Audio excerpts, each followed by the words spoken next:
It is a pleasure that you could join us again, Honorable Village Elder. Your wisdom and guiding hand has ably served the town of Banpo. Previously, you laid out the village's houses and other community structures, kept the population fed on game meat and millet, established a booming ceramics industry, and, with generous homage offerings, attracted the venerable creator goddess Nuwa. Now wheat, another nutritious grain, can be grown to supplement the harvest. More importantly, however, a world beckons beyond your village walls. Already, explorers have departed Banpo in hopes of discovering other towns. As leader, you will soon learn how to interact with other cities of China. Welcome back to Emperor, Rise of the Middle Kingdom. And we are continuing in Banpo. Wheat is going to be important, but most important, as the briefing tells us, is trade. Not only for the explicit objective here, but also for producing these jade carvings. We wouldn't be able to do that without trade. And then we're going to need to upgrade our housing one more level as well. There's nothing we can do right away to get the trade going. There are just some events in this scenario that have to transpire first. What we can do and should do is focus on the wheat. Growing season begins in March. Now, I do want a full labor force. I don't want to raise my wages any higher, so I'm going to knock off this kiln temporarily. And then what I'm going to do is create some room. Get rid of some of these millet fields. Of course, we're producing plenty of millet. We could just add another farmhouse, but it's plenty of room here for what we're going to need. Of course, wheat itself, slightly more expensive than the others in terms of the fields, but it needs no introduction as a crop. It's a very common staple grain many places around the world. And the key point here as they begin to work on it is that wheat begins in July, or rather is harvested in July. Millet begins in July. So there's only an overlap of 1 month between them. The same amount of labor can be kept more busy longer in terms of months around the year. And they can focus only on half at a time, and so we can get a much larger combined yield from this farm this way. And later in the game we'll get much more complex, with more different growing seasons, more different kinds of crops. But this is a good introduction to the idea of combined farming, combined crops in one farm. We do need places to store it, so let's definitely add it to our list in the warehouse. You can see we're starting to get a decent list of commodities. It's going to grow longer, much longer. And in the mill, we definitely want to allow wheat in the mill, and then I want to limit the amounts of these, because otherwise we're going to get overstuffed here.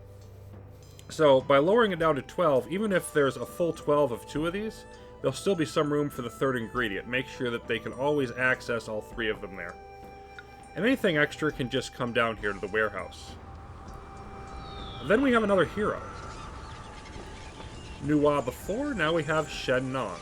And I did neglect to mention in the previous scenario, if you don't do your homage offerings, if you ignore the ancestral heroes, eventually they're going to get angry with you, and they'll send disasters to your settlement.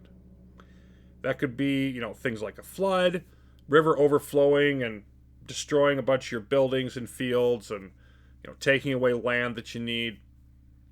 There are other disasters, but we don't want that to happen. We're not really in any danger of it happening in this scenario, but let's still do our proper duty as village elder and keep up with the homage offerings.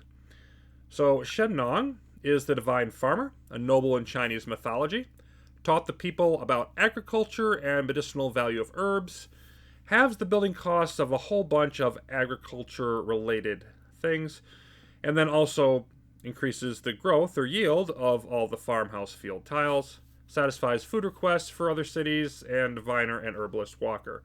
Not too excited about needing him in this particular scenario, but we will give him an offering of ceramics to just get things started. And then another use for ceramics, other than just donating them to the heroes, which is all we've done so far, is that we're going to need them to boost up our population to the next level of housing. So we're going to place down a ceramic shop here. can see we need appetizing food, and, of course, the ceramics to go from spacious to elegant dwellings. So let's see if we get a buyer to come out. There we go.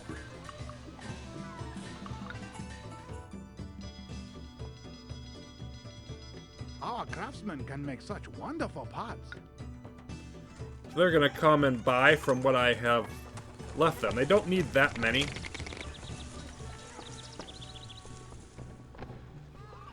Work their way back up. Oh, we have discovered Himudu. A new city. Excellent. I apologize if I massacre the names of any of these locations. Yes, Nua's arrived. We don't care either. Oh, I have suffered great pain paying so much for such ordinary pots. Oh, don't be a whiner. Okay, we do need to take a look to the map now. And the tutorial wants you to bribe them. I mean, offer them nice gifts of friendship. Yeah, that's it. 1,000 strings of cash. And the purpose of that is to get them on your side so they will agree to trade. And you can see that 1,000 strings of cash equates to 100 currency, so it's not a huge amount. And then after you do that, you get an emissary produced. Departure time is always exciting. I only hope to return with my head on my shoulders. It would be an interesting job. But while it is risky, and potentially dangerous, also potentially glorious, you do get to be carried around in a sedan chair by a couple of soldiers, because we wouldn't want, you know, our royal emissary of the glorious, whoever it is I am, village elder, to have to walk on their own 2 feet, would you? So, we are harvesting here now, which means we need to transition over here to appetizing food. It actually might have been better if I'd done it a bit earlier. But we want them to be able to start getting that going right away. And I think our buyer's coming out here now. Yep. And then they returned. If you want to eat dragon meat, you'll have to go and get it yourself. And keep your hands out of my food basket. I think they returned with nothing because they didn't actually have... Yep, that's exactly what they did. If I'd have triggered that a few seconds later, they would have bought more of the previous level of food, and then they wouldn't have been able to get anything, you know, of new. But they went out there and they needed 3 ingredients. They only saw 2, so they turned around. And now they're coming back, and their servants are bringing in the proper food. And so, you know, setting it up so that they'll buy it right away as soon as, you know, you get the new ingredient in here, as opposed to having a situation where you don't have, like, they've got a several hundred food in here, so they have to use that first. It just helps with a smooth transition. And we now have stuffed buns. And we can see as they move around and these buildings now change, because they already have ceramics, there's not a huge difference in them. Like, visually, you've got a little bit of a change here. They're bigger and slightly more impressive, but the actual color palette and everything is very similar. It's easy to mistake the elegant dwellings for the spacious dwellings, so that kind of annoys me that it's not more visually distinct. Himudu, though, is happy for our cash, which means another emissary is needed, because now we're going to request trade with them.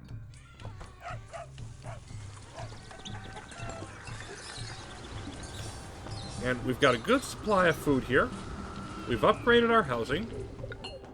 So we are going to get more people in soon. And then we just need the trading partner and the jade carvings. Now I am going to put the infrastructure for that down here. Some of it. I'm just building that road. But meanwhile, we're just sort of waiting for our people to come in. Let's see if our emissary has anything different to say here. It is with much honor that I am off on another mission for the well-being of our great city. Weird voice acting on that one. I think they're trying just a bit too hard. Okay. So we're waiting to get some more people in. We need at least a dozen to fully turn on that kiln without being short anybody. There we go.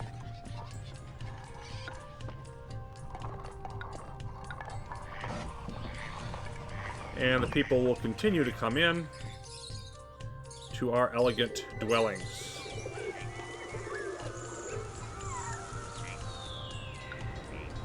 You can see still lots more room for people. I'm actually going to lower the wage rate. That's actually quite good. Got a bunch of hemp here. Let's get rid of it. Shen Nong, this is a noble gift for you. I am in no way treating you like my personal garbage disposal to take crap that I don't need.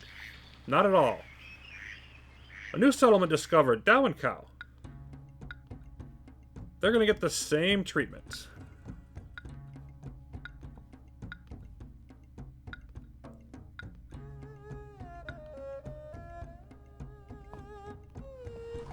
And once again, we'll send out another emissary. Once again, we'll wait to see what they do.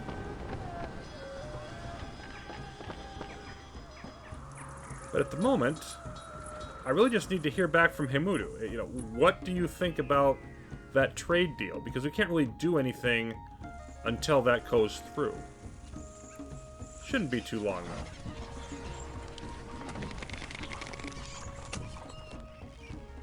Banpo currently running like a well-oiled machine. There we go. Alright. So Shen Nong arrives and we get our trade deal in. Things are looking very good for Banpo indeed. Now these cost just over 200 under the Commerce tab. We'll put one here. And it can be a little tricky how this works. This is the limit that the other city will trade for, whether they're going to import or export. And if that's imports to us, and things we're going to export here. So, what they will buy, what they will sell. This is their limit. But this limit here isn't our total. This is just what it'll store in the trade station itself. So you can get in a situation where you're buying actually a lot more than you want. Because, for example, I'm going to set this to 2. I'm going to buy 2 of jade at a time. But it's not going to limit me to 2 for the whole year. It's just going to limit me to 2 in this trade station. Then you've got to manage the rest of your inventory in a way that makes sense to control the flow of it after that. So, example. We're going to sell ceramics. Not going to place any limit on that. But in order so that they don't sell everything that we have, I'm going to set this to automatically grab 10. And it's going to keep 10 here, and then anything extra it will sell. And 10 so that I can do homage offerings if I need to.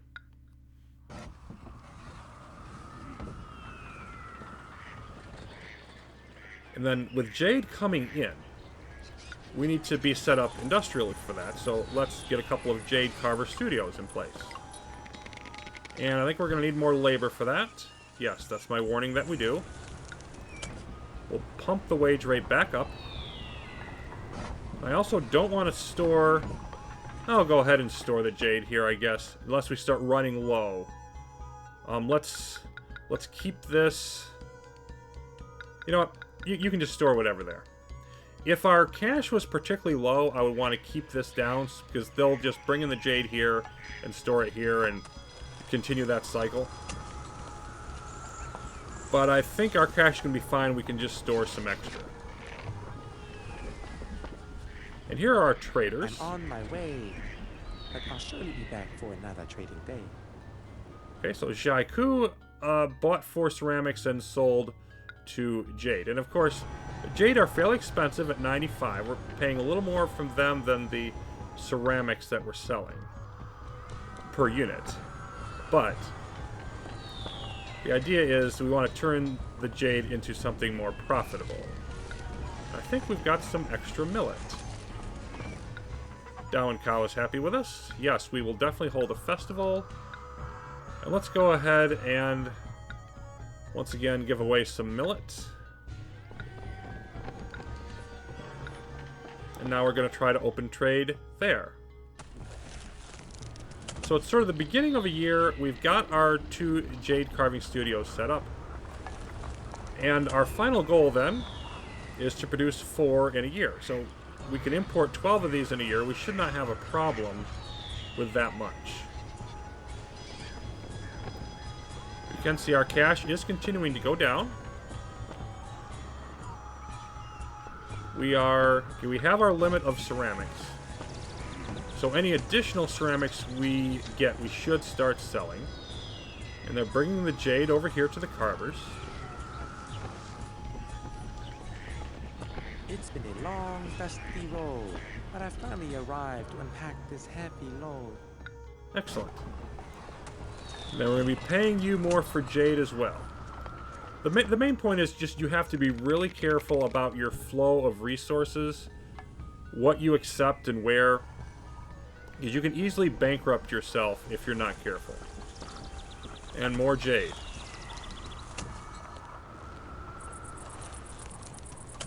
Now we're getting some more jade carvings that we have completed. But hopefully we will reach Banpo soon. Well, you've just left. Perhaps not as soon as I would hope, although it usually doesn't take them that long once they leave the city to get to their destination. We are starting to load up some ceramics over here, though. We should get some cash flow going the other way.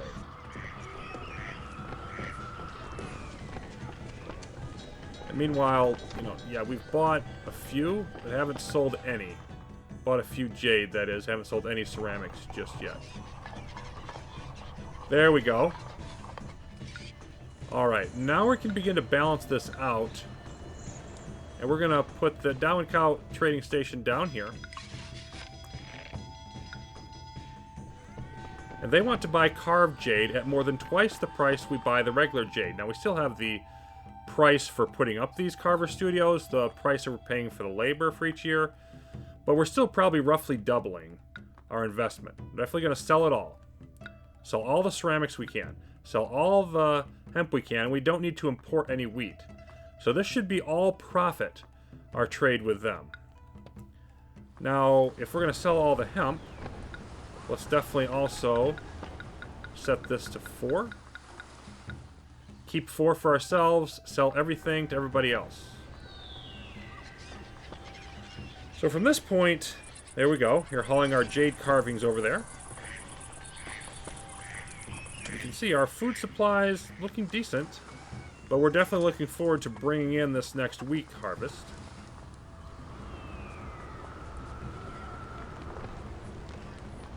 Now we're hauling hemp over here. So while we had that initial cash investment to get set up, this is really going now. And I think just from a historical point of view, modern civilizations, ancient civilizations, trade's been immensely important for as long as groups of people have interacted, and we've talked about this before in the Historic Perspective series. But the incentive there to, cooperate with and or conquer, neighboring settlements is a very old tradition. And managing this whole interaction properly is really, really key to running a profitable city in Emperor. So now our cash is starting to go back up as the traders buy what we have. Now this sort of tracker here does not update until the end of the year, so there's no way to know how much exactly we've produced. But we can see that we've already sold 4, and that was our goal, is to produce 4. So we should see victory at the end of the year. Now, a foreign emissary from Himudu asks permission to enter your city. His intention may be peaceful, or he may present a threat to your home. We can permit them, execute them. That's obviously not going to help our relations with Himudu. Or we can refuse. We'll go ahead and permit. Alright, presenting us with 3 piles of uncut jade. Accept it with my compliments. So we get extra jade for free from them. And that's a pretty valuable gift. We will definitely take it. So in general, it's good to try to positively interact. Now, I should also mention these prices that we're talking about. I don't have to accept them as they are. I can change them up and down. I think that's a little bit gamey. I just sort of like to accept what the game is telling you is the fair market price. I don't particularly tweak these. If they feel like you're tweaking them too far, it can hurt your relations with them.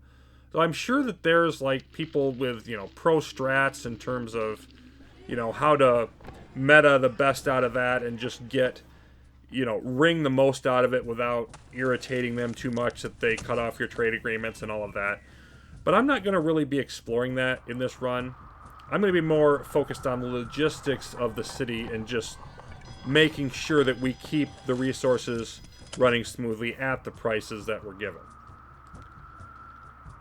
And now we just sort of wait for the victory to be announced at the end of the year. Okay, we're just about there, and you can see we were down to about 1,000, now we're up 3,400 and rising, so we are making money very effectively.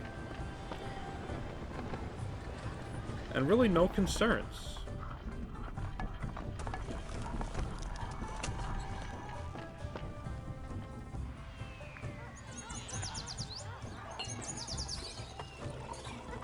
These buildings are as solid as mountains. Excellent work. It's easy to see that trade with other cities can be beneficial for both parties. You now have learned the basics of building a thriving town, feeding its people, establishing industry, and setting up trade with a neighboring city. It is now time, however, to leave the village of Banpo and found a new town at Early Tao. Okay, so we will be moving on to a new settlement when we return an emperor. You can see that we crushed our expectations here. 2 trading partners, 11 jade carvings in a year, as opposed to the goal of 4. But before we do that, we are going to be visiting Egypt first and see what was going on there a millennium and a half earlier than these events. Till then, thanks for watching, and Emperor will return.